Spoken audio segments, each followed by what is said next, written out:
Terry, could you give a brief overview of the nature of persecution Christians face in the Middle East and North Africa? Well, that's really a big question. I think we need to recognize that this is very country-specific. Some countries are very easy for Christians to live in. Some are very difficult.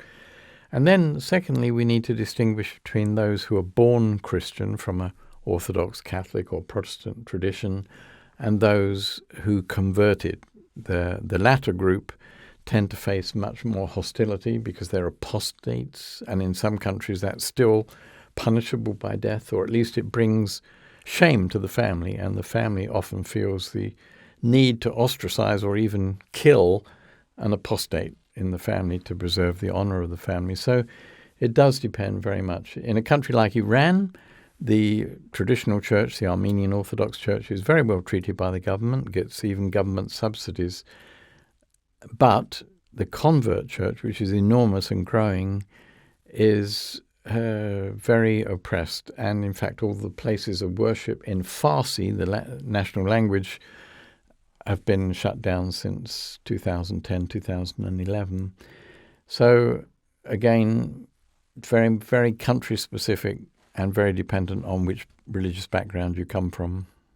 There can be a lot of focus on persecution in the region, but can you also tell us about the opportunities the church there has and how it is growing? Okay, well, this again depends very much on the country. In a country like Iran, there's been so much oppression of converts. There's been such church growth that you wouldn't imagine it. In fact, a study done in 2020 by a Dutch-based research group shows that there are over 1 million self-confessed converts from Islam to Christianity now in the country, making it perhaps the fastest growing church in the world today. Of course, the new believers in Iran are mostly meeting secretly underground, but in other parts of the Middle East, especially Lebanon or Jordan or Egypt, Christians can hold public events, concerts, prayer vigils, and we can cover these through SAT-7 and show the church in action, the church openly worshipping and witnessing and being a part of society to a much wider group of believers across the region and non-believers, of course. After the earthquake in Turkey, the church was very active in helping people, both with urgent needs and rebuilding their homes and so on. This was itself a witness, and part of our job is to show the church making an impact in society and making a contribution to society, as well as witnessing to its faith. So your book, Terry, Dare to Believe, doesn't deny the reality of persecution, but it also showcases how Middle Eastern Christians are witnessing to their faith, especially through SAT-7. Can you share an example of this from your book? Yes, many of you will remember the martyrs, the 21 Libyan Christians. Well, they were actually mostly Egyptian Christians who were killed on the beach by ISIS in northern Libya a few years ago. And we were sharing this news on SAT-7, and the mother of one of two of the martyred young men called the program and said she forgave ISIS, and she was grateful that they'd videotaped her sons giving their testimony to their Christian faith before they were killed, and how she would invite these ISIS people to come to her home for coffee and better understand the Christian faith from her. And this lady later came on a live show and shared how she did forgive completely those that murdered her son. So this was a very powerful witness in the face of an awful situation.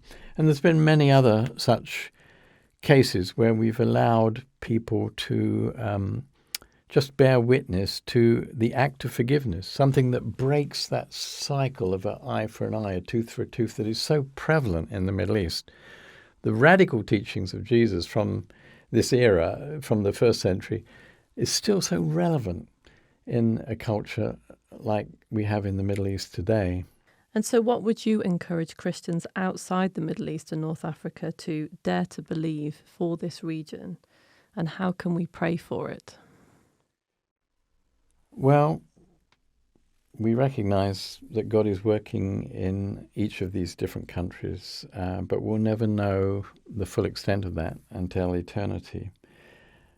But we should dare to believe that God is working, and we need to be sensitive to the role that he would have us to play in this movement. Should we become involved as a volunteer with SAT-7? Should we pray and perhaps start a SAT-7 prayer group? Should we support the ministry, perhaps funding teaching programs that encourage new believers in their faith and help them understand fully their faith in the light of the fact that they don't have a church they can go to or a local pastor? So it's exciting to see what God is doing. We're reminded of the verses that say, I will build my church and the gates of hell will not prevail against it.